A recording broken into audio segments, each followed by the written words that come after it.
వచ్చే లోక్సభ ఎన్నికల తర్వాత పార్లమెంట్లో ప్రతిపక్ష సభ్యుల సంఖ్య మరింత తగ్గిందని ప్రధాని మోదీ తెలిపారు. మంగళవారం నాడు ఢిల్లీలో బీజేపీ పార్లమెంట్ సమావేశంలో ప్రధాని మాట్లాడుతూ పార్లమెంట్లో జరిగిన గణనలకు వారందరూ ప్రతిపక్షంగానే మిగిలిపోతారని ప్రధాని మోదీ తెలిపారు. సెక్యూరిటీ బ్రీచ్పై ప్రవర్తిస్తున్న తీరే అందుకు నిదర్శనమని అన్నారు. సెక్యూరిటీని ఉల్లంఘించి సభలోకి చొరబడిన వాళ్లకు పరోక్షంగా మద్దతు ఇస్తారని మోదీ ఆరోపించారు.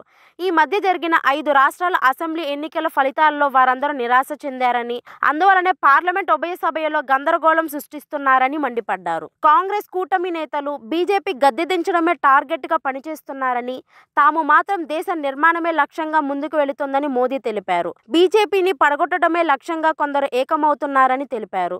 వాళ్ళు ప్రతిరోజు ప్రభుత్వాన్ని ఎలా పడగొడదామా అని ఆలోచించేందుకు వాళ్ళ సమయాన్ని కేటాయిస్తున్నారని తెలిపారు.